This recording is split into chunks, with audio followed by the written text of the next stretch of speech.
So good evening, my time.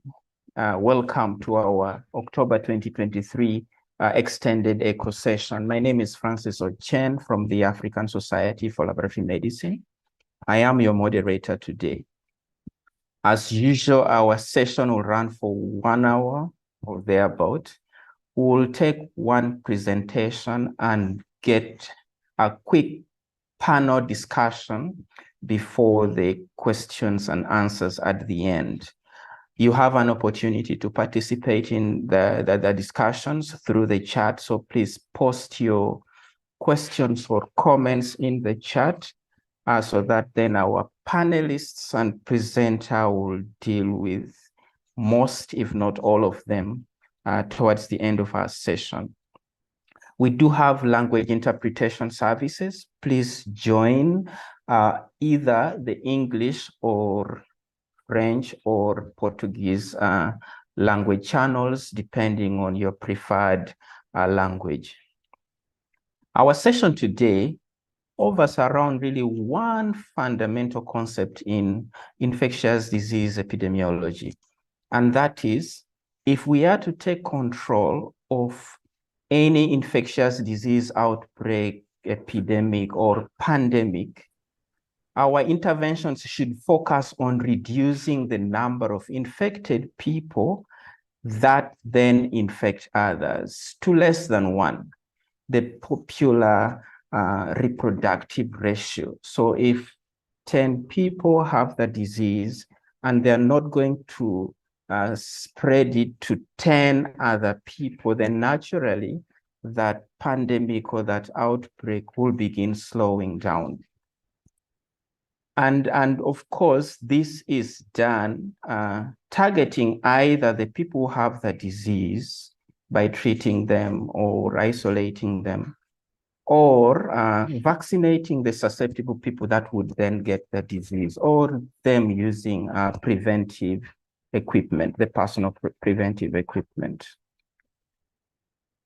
Getting to HIV, we also know that that correct and consistent use of ART impedes viral replication at multiple points of the viral replication cycle. And this leads to the lowering of the HIV virus in blood. And once this is lowered, then the chance that HIV is transmitted to the next person gets diminished. So in our session today, we look at the World Health Organization's recently released guidance on the role of HIV virus suppression. And we'll be looking at really the key messages from that policy brief. And also the Lancet systematic review that credits undetectable viral load or viruses for improved quality of life for people who have the disease, but also halting the onward transmission of the disease or the infection to others that do not have it. And to take us through this, there is no other better person than Lara Voinov. And Lara is a diagnostic advisor in the Global HIV and Hepatitis and STI program at WHO. After Lara's presentation, we will then have a brief panel discussion, and we have 2 panelists. The first will be Michael Igodaro, and Michael is an interim co-executive director of Prevention and Access campaign. The second panelist is Dr. Linda Gail Becker, and Linda is a professor of medicine and chief operating officer at the Desmond Tutu HIV Foundation. She is also the director, Desmond Tutu HIV Center at the University of Cape Town. Colleagues, join me in welcoming Lara to take us through the first segment of our presentation before we get into the panel discussion. Lara, over to you. Terrific. Thank you so much, Francis, and thank you to all of ASLM for introducing us and bringing us into what I think is such an impactful webinar series here hosted by ASLM each month. And I think a number of us have been listening in on each of the different webinar series as you've gone along, and it's been incredibly useful. So we're very thankful and honored to participate today and share with you what we think is an important piece of work that was released in July this year in Brisbane that looked into the role of HIV viral suppression in improving individual health, as well as reducing transmission, as Francis nicely articulated and introduced earlier. So we've had a history of diagnostics within the treatment monitoring algorithm, and this includes both the role of CD4 and the role of viral load. Initially, the role of CD4, starting when some of the first guidelines came out, was to help triage people living with HIV, to provide antiretroviral therapy. And that typically went to those who were sickest first, just given the inability at that time to provide to all people living with HIV. And then as the years went on, more and more evidence, more and more resources went towards the response. And not only were we able to get to a point where we're recommending that all people living with HIV, regardless as to their CD4 count, should be initiated onto ART, but we've also moved towards strongly recommending viral load testing as the preferred method for identifying treatment failure. And that started in 2013. And really, we've seen some significant scale up of viral load testing since about 2016 onwards. I do want to highlight that we do still suggest and encourage the use of CD4 testing for identifying people living with advanced HIV disease and providing them the ability to then access the advanced HIV disease package of care for both prophylaxis and treatment, as well as screening.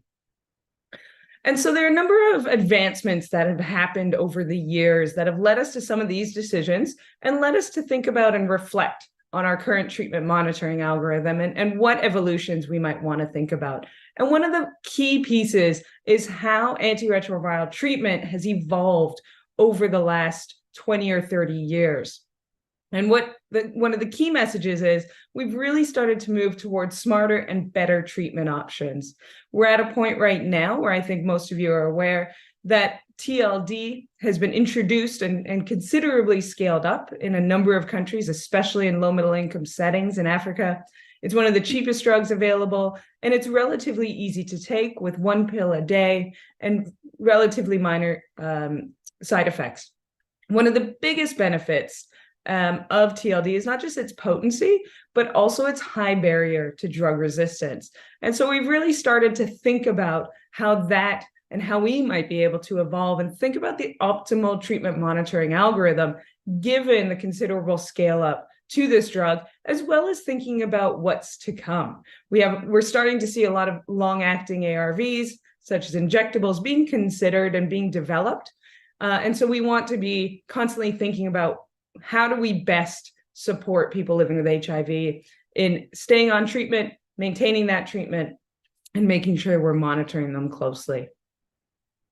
Another key development that we've seen over the last few years, and I think this is part of the impetus behind this presentation and some of your thoughts and policies in country, is that a number of years ago in Lancet HIV, there was a manuscript released that looked at low-level viremia. And what it found was that it's associated with poor individual health, and in particular with virological failure and a switch to second line. Now, I do want to note that the majority of the people living with HIV, or all of the people living with HIV, from what I remember, are not on, in this study, we're not on dolutegravir-based treatments, nor on integrase-based treatments. And so that's an important consideration that we wanted to reflect more recently, but at the time really wanted to think about, and when this came out, most people were still on NNRTI-based regimens. And we really wanted to understand whether we should be incorporating and thinking about this in our treatment monitoring algorithm. Now, this is the algorithm from quite a while ago now. I can't believe it's almost 10 years ago, from 2016, where essentially it was a relatively straightforward algorithm where we suggested a viral load test be done. If the viral load test was over 1,000 copies per ml, evaluate the person living with HIV for adherence concerns, and then repeat the viral load test. And if they continue to have an elevated viral load, they would switch to second-line therapy. And again, this was in 2016, and thereafter was when the WHO recommended TLD being the preferred treatment option, given reductions in pricing, reduced toxicity compared to NNRTI-based regimens, and higher barriers of drug resistance. And so in 2020, we started to look at our treatment monitoring algorithm. And there are a few things in particular that we wanted to reflect. Number one, we wanted to appreciate the role and benefits of notifying people living with HIV of having an undetectable viral load. And there has been recent studies and evidence, and I think Michael might speak to this afterwards, of how important it is to empower people living with HIV who know their viral load and to be able to live according to that viral load, and to be able to encourage it in terms of a number of key issues. We also wanted to reflect on whether there was available evidence for optimal treatment monitoring algorithm. And this is particularly whether one might exist when we're considering dolutegravir and the TLD rollout. And I will say, unfortunately, to date, we haven't seen very many treatment monitoring algorithms being developed in that context. However, now we're starting to see it, and we would like to encourage countries to really be thinking about the best clinical algorithm that we should be considering for people living with HIV, given the majority are now taking TLD. We wanted to think about and understand the potential impact of low-level viremia on HIV transmission, and that'll be a lot of what we talk about today. We wanted also to look into the role of low-level viremia on an individual's health, and again, in particular in the context of dolutegravir and TLD rollout. I showed you previously how we know that there's a role of low-level viremia on individual health in those who are on older regimens, particularly NNRTI-based regimens, but we haven't yet seen any evidence of low-level viremia playing a role on individual health. And hopefully, as countries again continue to roll out TLD, we'll have a better sense for whether there is any role. However, there are question marks on this because of that high barrier to drug resistance that we see for TLD in particular. We wanted to reflect and think about the timing of the first viral load and whether there should be any adjustments there. Also, the increasing rates of NNRTI-based drug resistance, and how we might support people switching more quickly to second-line or more optimal drugs. And then finally, we want to clarify the timing of repeat viral load after initial unsuppressed viral load. What you saw in the previous algorithm was that those who had an elevated viral load were suggested to get the next viral load 3 to 6 months after. And so we wanted to see whether it would be more helpful to more clearly specify the timing thereafter. So we made a number of key changes based on a lot of those issues that we looked at. Number one was that we now suggest that the viral load test be done and the result be ready for review at the person living with HIV's 6-month appointment after ART initiation. Rather than waiting for 6 months to take the sample, ideally the result is ready at that time point to then make any clinical decisions or discussions that are necessary. Number two, for those who are on NNRTI-based regimens, and those are quite a small proportion now, when they have one initial viral load above 1,000 copies per ml, we suggest that they be considered to a switch to an appropriate regimen. And we say appropriate regimen now because many of them are being switched to TLD immediately. And we want to encourage that. And I think that's been ongoing in a number of your countries. Thirdly, instead of suggesting that the repeat viral load be done after 3 to 6 months after that first elevated viral load, we now suggest a more specified time frame and saying that repeat viral load should be done at 3 months after the initial elevated viral load, and ideally with enhanced adherence counseling. Now, in 2020, we also wanted to reflect on some of that low-level viremia challenge that we've seen with NNRTI-based regimens and the power of people living with HIV having an undetectable viral load. And so in 2020, we included the low-level viremia category, as well as highlighting the importance of an undetectable viral load. Now, within that process, one of the pieces, as I said, that we looked into was the risk of sexual transmission when a person living with HIV has a lower viral load. And within this study, we looked at almost 8,000 serodiscordant couples across 8 studies. And we found 3 studies that showed no HIV transmission when the person living with HIV had a viral load less than 200 copies per ml. And this included studies like HPTN-052. Now, interestingly, we saw that most transmission events actually occurred when the person living with HIV had a viral load that was quite high, so between 30,000 and 750,000 copies per ml. Across 4 prospective studies, there were 323 transmission events, but actually none were in patients who were considered stably suppressed on ART. Now, among all of the studies, there were 2 cases of transmission when the person living with HIV's most recent viral load was less than 1,000 copies per ml. And in those 2 studies, there were about 700 and 850 copies per ml. But in both of those cases, the viral load was taken more than 50 days prior to the transmission event, calling into serious question whether the person living with HIV's viral load was indeed at that same amount at the transmission event. And the majority of the experts that we consulted in the policy brief phase really felt like it was most likely that those viral loads increased above 1,000 copies per ml by the time of the transmission event, given the unlikely complete adherence of those 2 cases.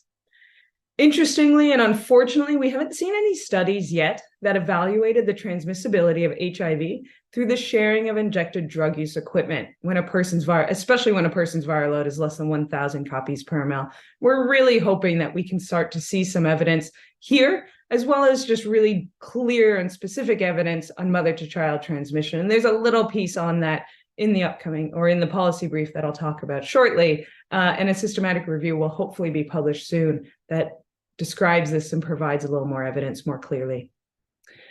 Now, we know that there are ongoing challenges for people living with HIV. Number 1, there is not complete access to viral load testing for all people living with HIV. As you see from CHI's forecast that they share each year, though we're continuing to see scale up of viral load testing, we're still at about 80% or less of people living with HIV who have access to viral load tests and are getting a viral load test done. And I think one thing that we'd really like to see is that this increase considerably, and countries thinking about how they can make sure that everyone has access. And we even see this in developed settings, in South Africa and Thailand and other countries that have had relatively strong viral load programs, but really needing to close those last gaps. And all countries ideally would be thinking about this. We also see ongoing challenges of stigma and discrimination towards people living with HIV. And this can come from their family, from their friends, from the healthcare providers, and from the general public. And we're really thinking about, within this policy brief, how we can better support the reduction of stigma and discrimination for people living with HIV. And then finally, criminalization continues for people living with HIV, especially and including those who might have an undetectable viral load. Punitive laws continue to result in the criminalization of people living with HIV. So when we looked at some of the evidence that came out in the Lancet manuscript in July of this year, as well as thinking about some of these ongoing challenges, we wanted to reflect overall on some potential benefits and harms of this collective of evidence and ongoing challenges. And we brought together about 40 experts through a series of consultations to think through some of the key messaging that we might want to be able to provide across stakeholders. And these experts, this consultation included a number of experts across the entire HIV response, from people living with HIV and civil society, to clinicians and laboratorians and policymakers. We really wanted to ensure that we were drafting the most accurate and appropriate messages for the entire response. And that's what you see now that came out in Brisbane in July, the policy brief entitled "The Role of HIV Viral Suppression in Improving Individual Health and Reducing Transmission." Now, some of the key messages can be found just simply in this figure alone. Ideally, what we want to be doing is providing people living with HIV with clear celebratory messaging. And we've tried to distill this down into 3 categories of viral load results. The first category is the undetectable category, We've redefined this now to mean not detected by the test or sample type used. And an important distinction here is that this includes dried blood spots as well, and we'll touch on that towards the end of the presentation. What does an undetectable mean? It means that there is no measurable virus.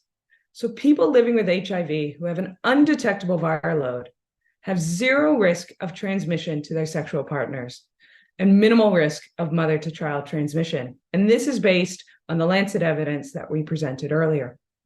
The second category is the suppressed category. That's when there's a detected, but equal to or less than 1,000 copies per ml viral load. This means that there's some virus replicating and present. It could be due to missing doses, recent treatment initiation, or drug resistance. Again, based on that Lancet systematic review, there is almost zero or negligible risk of transmission to their sexual partners when a person living with HIV has a suppressed viral load. Now, the last category is the unsuppressed category.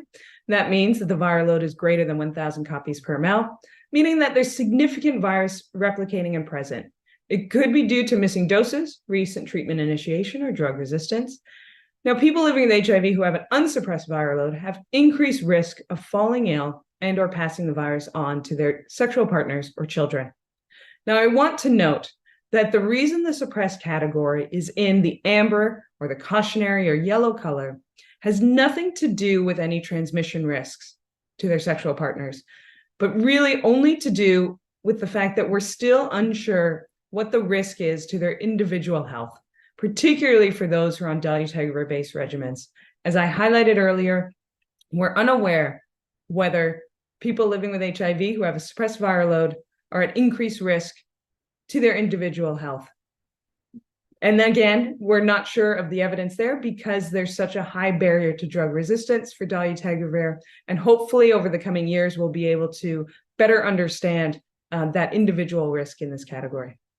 Now, we want to highlight that all people living with HIV who have an undetectable or suppressed viral load should really be receiving clear celebratory messaging. At the same time, the ultimate goal for all people living with HIV is to reach and sustain undetectable viral loads. And I highlighted this just quickly earlier around that individual risk at the suppressed category. And again, wanted to highlight the considerable evolution and uptake of dolutegravir-based regimens, particularly TLD. Again, we know that it has clinical and programmatic advantages over old drug regimens, including that higher barrier to drug resistance. And so what we've seen is that TLD has now been adopted by over 100 low-middle income settings and is used by over 80% of all people living with HIV who are on ART. And so ideally that would continue to evolve and increase, and with the hopes that that suppressed category, we could really clarify any of those individual risks, if any.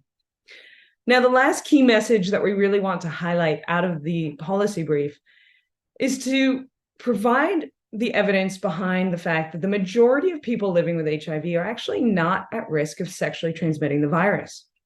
Now, this evidence, it comes from a CROI presentation from earlier this year, and effectively using the evidence that exists, they found that the majority, again, of people living with HIV, over 70%, are not at risk of sexually transmitting the virus because they are on ART and have an undetectable or a suppressed viral load.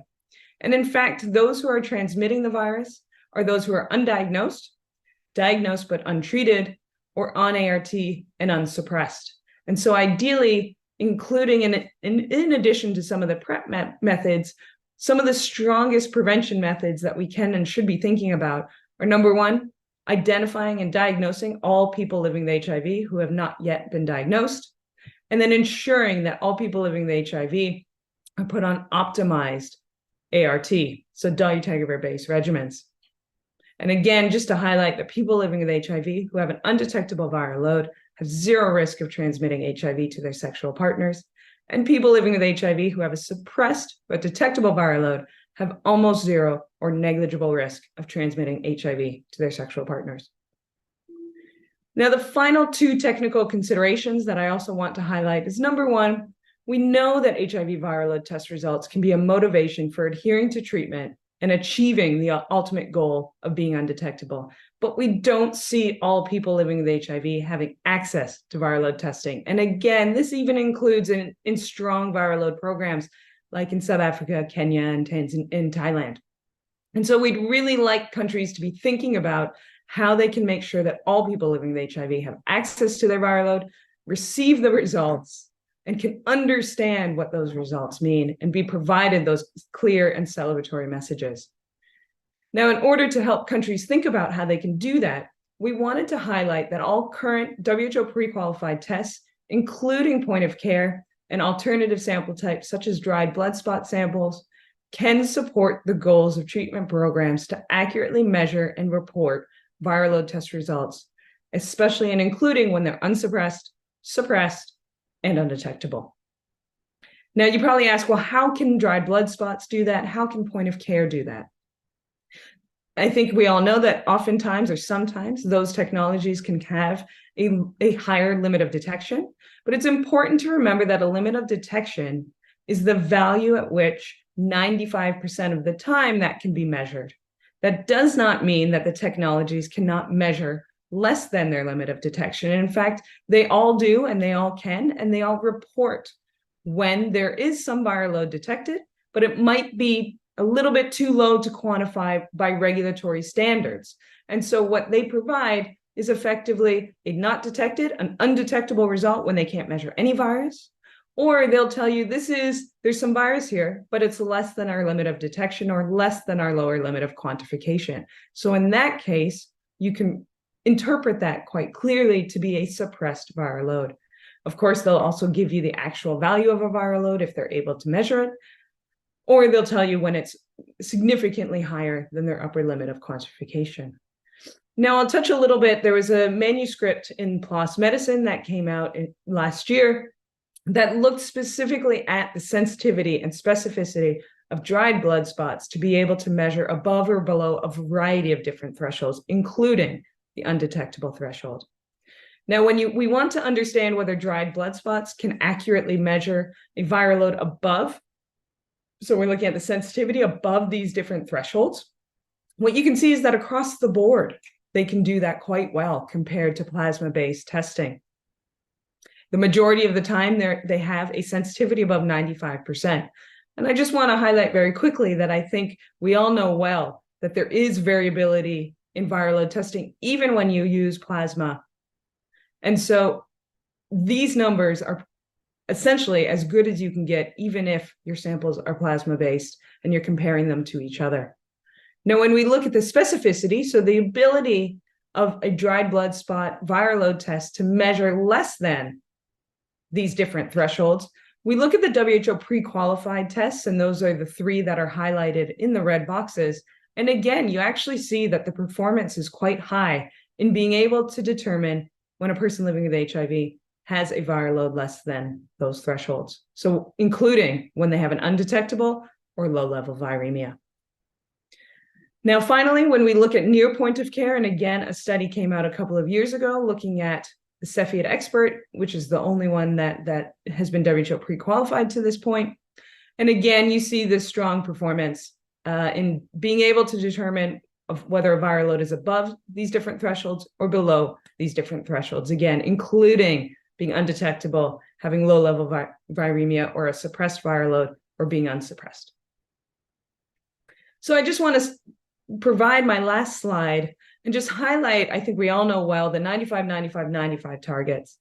Again, in order to support all of our initiatives globally, as well as nationally, and individual goals, ideally, we really work together to try and identify all people living with HIV, to know their status, and to ensure that they're on optimized and sustained ART regimens. And doing so will be incredibly helpful for their own individual health, but also for our public health prevention goals, as I've highlighted with some of the evidence and key messages from this presentation.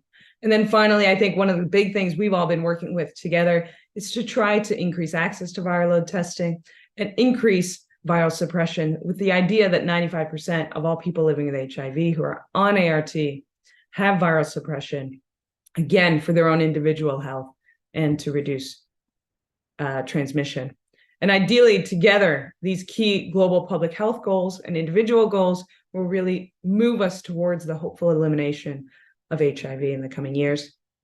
And so I just want to give a quick thank you to a number of different people. You'll see on the left-hand side, these are the experts that we engaged with to generate not just the initial systematic review evidence, but also the policy brief. And again, we have included people living with HIV, civil society, researchers, clinicians, policymakers, and it was a huge effort amongst this group, and really thankful to all of them for their contributions and work towards getting this policy brief to where it is now. We have translated the policy brief into French, Portuguese, Spanish, and Russian, and I want to thank those on the right who supported those translations and made sure that the languages were as clear, crisp, and celebratory as they were in the English versions. And a big thank you to them. And I included the link here where hopefully you can have access to all of those different translations. So I just want to stop there. Thank everyone for your attention today and appreciate your attendance. So Francis, back to you, please. Thank you very much, Lara. Fascinating. What a presentation. And we've gone through really the power of pooled evidence when one takes their reviews through the systematic review and meta-analysis. But also we've seen the fact that surviving the likelihood of failure at the different levels of low viremia is something that is really key and we should pay attention to. And that then speaks to what diagnostic capabilities do we have in our networks to be able to then segment the different non-suppressed viral loads into the different low viremia of less 50, less 200, or less 999. Fascinating. Colleagues, allow me at this point bring in our colleague Michael. Just before I bring in Michael, I encourage you to get the questions coming in as well as the comments. We will be dealing with those at an appropriate time. Michael, my question to you is, and Michael is coming from the civil society arm, what does this evidence-based policy brief mean to people who are living with HIV and AIDS? Hi, everyone. Good morning, good afternoon. This is Michael Ligadaro with Prevention Access Campaign. I think this policy, it's like, in a way, a groundbreaking policy. And I think for years, when it comes to U equals U and viral suppression, and although it's been known that, when you're virally suppressed, you cannot transmit HIV to your partner. But what this does mean is that it solidifies that evidence, and it gives us a clear view that, zero really does mean zero chance of transmission, and that people can have the life that they deserve, and people can have the respect that they deserve, and people can have the full right to live their life the way they do. But also it gives us an opportunity also in terms of the HIV response to look at how we invest in people living with HIV. It also gives us an additional tool for advocacy to push for sort of more funding and more support for people living with HIV, but also to make sure like we are advocating for treatment access, because again, the evidence does show that when you are virally suppressed and you have zero chance of HIV transmission. So I think this is what it gives CSOs, but also it's a call to action for the field to realize that, when you talk about U equals U, it's not just about, promoting and sharing information. You also have to have a strategy in terms of how your country wants to move this policy to realization. And so again, WHO in its own have done its the work that it needs to do, and the evidence that's provided to the community. The work that we all need to do now is how do we make this a reality for people living with HIV, and how do we make this a reality for people living with HIV in our countries and in the response. It takes me back to the first time we all first of all heard about PrEP and what it meant to give people choice and to give us in terms of choice for prevention. This is another sort of groundbreaking, information in the field, that what do we need to do to make this policy a realization for us. And that is beyond just information sharing, it's beyond campaign. It has to be a strategic donor-funded approach that, first of all, we have to make sure people living with HIV have access to treatment. And secondly, that we are supporting them and to make sure they are virally suppressed. And we're eradicating human rights violations that make it impossible for people to stay on treatment. And they're making it easier for people living with HIV to access treatment. And when I say easier, it means like making sure that clinics are supported and make sure community are leading the intervention to make sure people living with HIV have access to treatment and are the ones providing this tools and this information. So it's really critical that we share, that we move away from just campaigning and information sharing. That is so critical. We should do that. But also, like, now the next step is, we need to actually actualize what we are saying. It's like putting our money where our mouth is. So it's really critical. So again, I think for CSOs, the work is so huge and it's so critical that we now make this a reality, that WHO have said it. Our government have agreed to it. We have over 100 countries who have agreed and signed on to U equals U. Now it's to move from just signing on or just policy statement to actualization in our communities, in our counties, in our countries.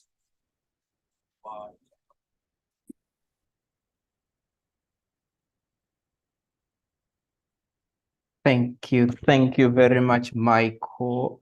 We seem to have lost you at the point when you were just summarizing it.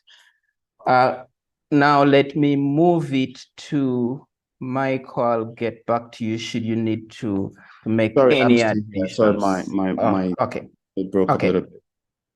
Okay, you could just wind it up. Thank you. Yeah, absolutely. I mean, again, I think, like, obviously they are like Lara said earlier on, they are like key 3 categories for viral load measurement, like, the 100 copies and less, and then which is like suppressed.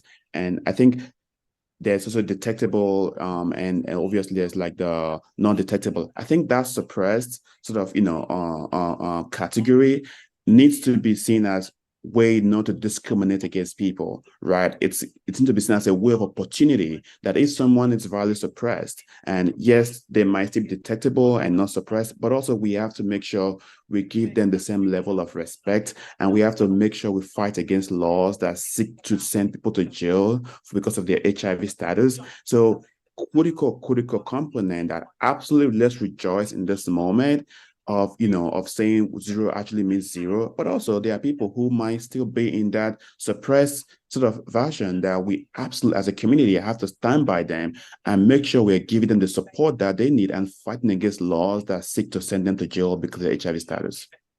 And thank you, and happy to take any questions and additional comments. Thank you very much, Michael. Now let me turn it over to our second panelist.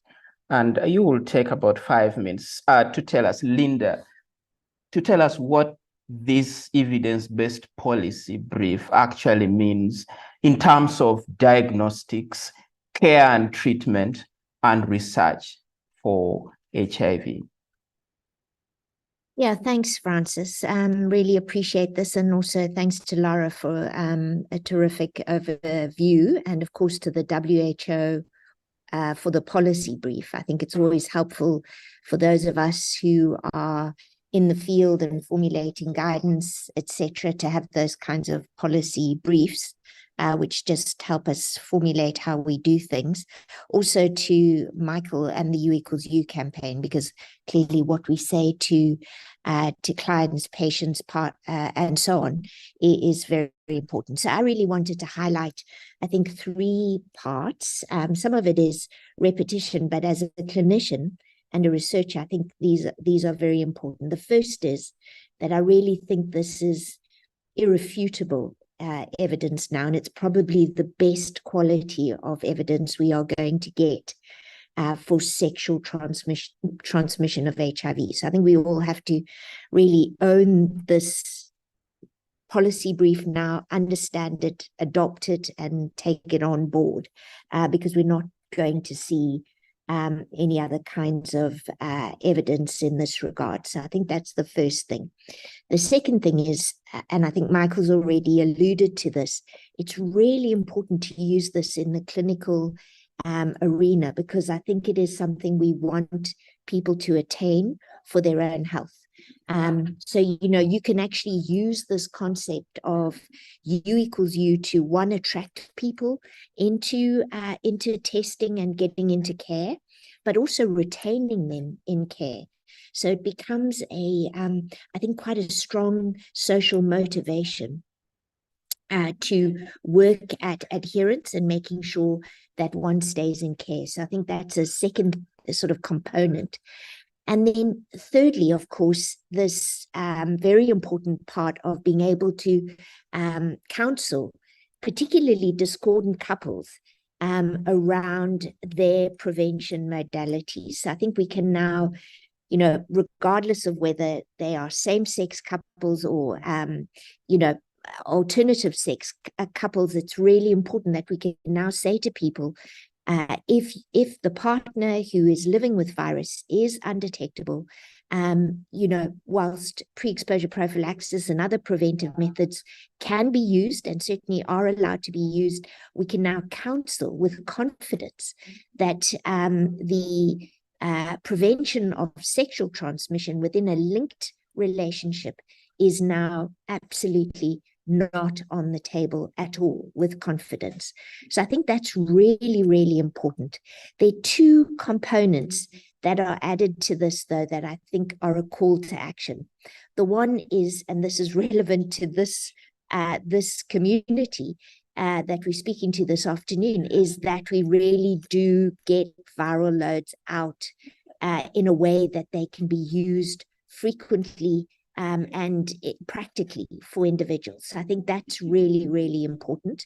And then secondly, we are, of course, only talking about sexual transmission here. And our passion to reduce transmission of vertical HIV transmission is really important as well. But that is not addressed through this research and these findings. So this is an area of research that needs to go on, because we obviously do want to be able to reassure women who are lactating in particular around their particular risk if they're on antiretrovirals and undetectable. So I think that's important. The other area that remains, I think, an area of research is in individuals who are in that range of, say, above 200 but under 1,000. What does that mean for long-term durable clinical outcome? And I think that remains a question. These kinds of blips that may occur from time to time, I think, remains a question for long-term durability. And so I raise that not to undermine the U equals U message, because I think that is steadfast, but just to say I think this is there is a requirement for ongoing research in that area. And obviously, as new antivirals come through, or for example, where we are now exploring dual therapy as opposed to triple therapy, what may that mean going forward? So I think that is the sort of other area that is linked but not directly involved here. Overall, I think this is terrific news. I think we should use it to campaign, I think, both for individual patients and for their sexual partners and potential people who may be at risk of exposure. Thank you for your time. Thank you. Thank you very much, Linda, for your insights on this. Colleagues, allow me now to take a few questions that are out there. And you can still keep them coming. For those that we will be able to take, we'll take them here. Those that we cannot, we will then have them shared on our other platforms, the responses that will come through from our presenters or the panelists. The first question is coming in from Dr. Pascal, and Pascal is asking, how can we reconcile the ambivalent messages around undetectable versus less than 1,000 copies? Some people might interpret less than 1,000 copies as being good enough because they are not likely to transmit. that would be what would be the incentive for them to run the extra mile of moving beyond just the non-suppressed and disaggregating the low viremias into the less 50, less 200, or below 999. I could throw this to Linda, and then Lara can jump in. Yeah, I'll take a stab at it first, and then I'd love to hear what Lara has to say about it too. I mean, what I interpret about the sort of, viral loads between 200, say, and even 400 and 1,000 is, this is a transient blip, if you like, or it's on its way up or it's on its way down. If I take a viral load at that time, now there are two buckets of information here. The one is, what is the risk of HIV transmission for that individual who has the viral load at that point? And from the evidence that you've heard today, it's very low risk of HIV transmission, right? Almost negligible.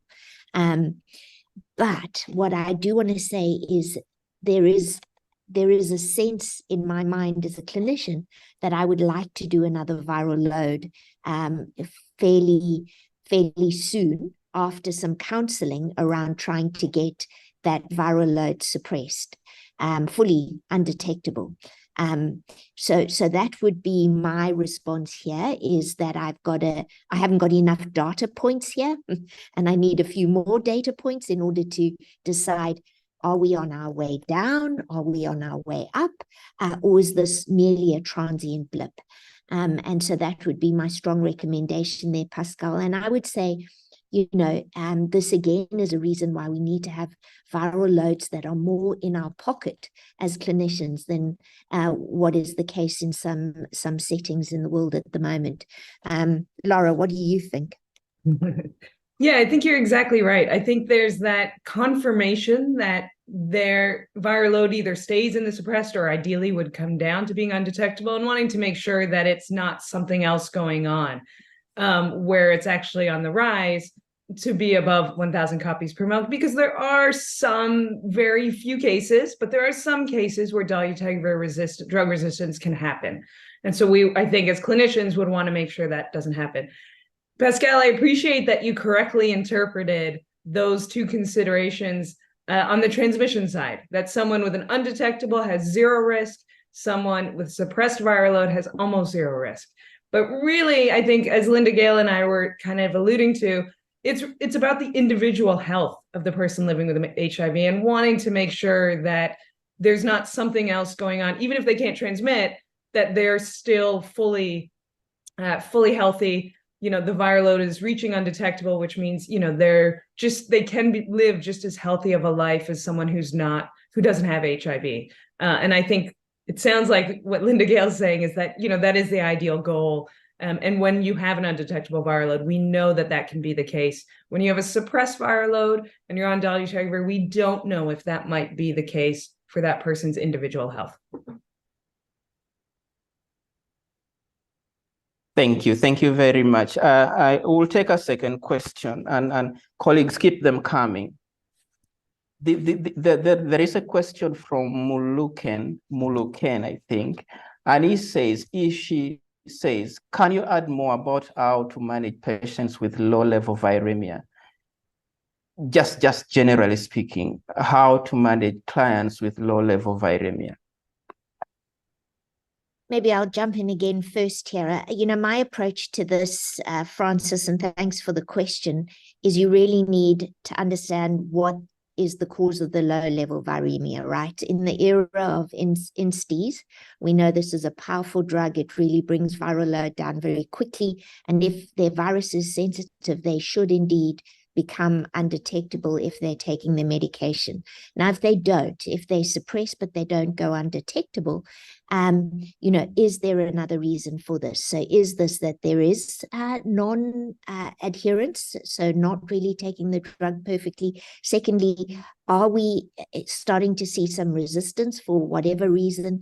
Thirdly, is there something else going on? So, if it's low level, do they have a co-infection? So we know that this can sometimes push people, particularly if there is also a bit of a shaky, adherence to medication. We may see these sort of viral blips or transient viral load. Also, it could be an error in the laboratory, right? So we do know that we want to follow up with a confirmatory test, but this also warrants, of course, this is a patient sitting in front of you, a good, solid conversation with this individual around what's going on in their lives, how long have they been on treatment, how well have they been able to adhere to medication, is there something else happening? And we know the usual sort of story here is we want to understand, are there other substances perhaps creeping in that people aren't remembering to take pills quite as regularly, whatever. You want to really take a solid history from this individual.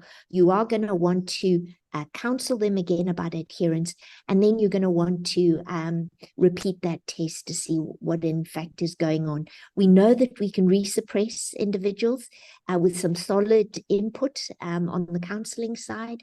There's been good evidence that can happen. So it isn't necessarily to bail onto a second line immediately by any means. I think getting to the bottom of what is the cause is more important under those circumstances. Laura, any other thoughts on your side? Not particularly. I mean, you're the clinician, and I think you summed it up quite well, how to manage that. The only thing I would say is that we're really looking to people like Linda Gale and other researchers who are in the field supporting the clinical health of people living with HIV, so that we can then make the adjustments to the treatment monitoring algorithm and other guidance. Right now, we suggest that those with low-level viremia should get enhanced adherence counseling and then a follow-up viral load 3 months thereafter. But it would be helpful to see some evidence to see if that should continue to happen for those on dolutegravir-based regimens. It sounds like Linda Gale is pro keeping that kind of a strategy. But of course, we're an evidence-based institution, and it would be really helpful to better understand what any individual health risks might be.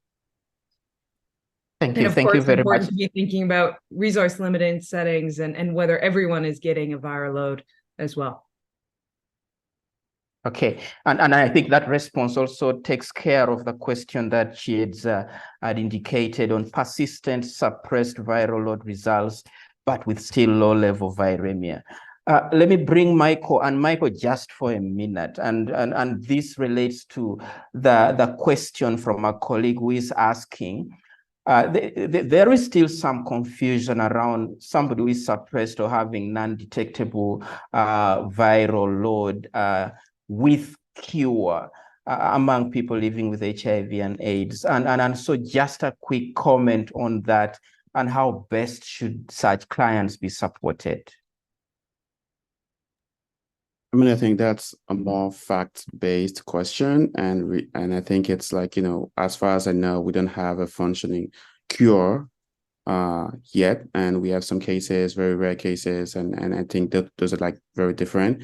And so what we know right now is like ARV does not lead to cure, and so but it leads to virally suppressed and sort of undetectable viral load in people living with HIV. So I think the message is clear, and I think we should be fact-based and evidence-based in our approach to this kind of question and way. So again, just because you're virally suppressed or undetectable doesn't equally mean you're cured. And so it's really, really, really important for us to emphasize the need for continuing ARVs until we have a different sort of, research or news out there. But as far as we know right now, for you to remain virally suppressed and undetectable, the person needs to remain on medication. And I think as we celebrate the, say zero, it's really, really important to say, yes, say zero, but the reason why we're saying zero is because of the ARVs, right? So it has to be a combined approach and a combined communication. And that also goes to my last point is communication and campaigning and sharing this information. It's often left for CSOs to do on their own without, really any kind of support. So I think we need to make sure like communities are supported and countries are supporting communities to make sure they're able to share this information to their clients, their communities. That really, really important to know that when your virus is suppressed, undetectable, you really have to continue your medication. It's really key. And I know that in years before now, when I remember when I was in Nigeria, I enjoyed being part of a support group of people living with HIV, and that's where we got the kind of information we needed from. Those kind of support groups are hardly funded these days, and they hardly exist anymore. So let's go back those days when we had support group systems for people living with HIV, where they can get this kind of information and resources to support themselves and sort of be able to share to their communities as well. Thank you. Thank you very much, Michael and colleagues. Now, we're approaching the top of the hour, and of course, time is not our best ally. Let me ask Lara to wrap it up with your closing remarks on your own behalf and on behalf of our panelists, just in 30 seconds. Wonderful. Thanks so much. Again, really appreciate this webinar. Really appreciate everyone joining. I think for me and for us, one of the key highlights really is the say zero. People living with HIV who have an undetectable viral load have zero risk of transmission. They should know that. Their families, their friends, their community should know that. They should be able to live a sexually happy life, a healthy life. And then those who have a suppressed viral load should also be celebrated. And we've seen that when they're celebrated, they actually want to stay in the system. They want to be adherent. They want to reach their goals of being undetectable. And so changing how we talk to people living with HIV, how we talk with people living with HIV could really help our global and national elimination goals as well. Thank you. Thank you. Thank you very much. And very, very impressive presentation and discussions here. For questions that have not been answered, colleagues, rest assured that we'll share those questions with Lara and team, and the responses will be put to different platforms for you to access them. On the screen is again what I've spoken to, the ASLM Conference 2023. Do not miss out. Please register and let's meet there in Cape Town between the 12th and 15th December this year. The certificate codes is popping up shortly. My colleague is putting it up, and we have yet another session next week. Kindly keep on the lookout for the advert, and you'll be able to have yet another very informative presentation next week, and probably the week after.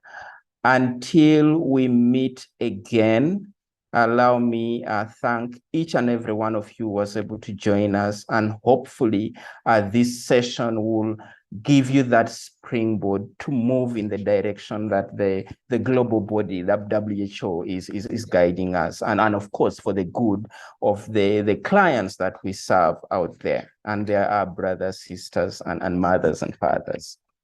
So do have the best of the rest of your day, afternoon, or evening, depending on where you're joining us from. And bye-bye for now.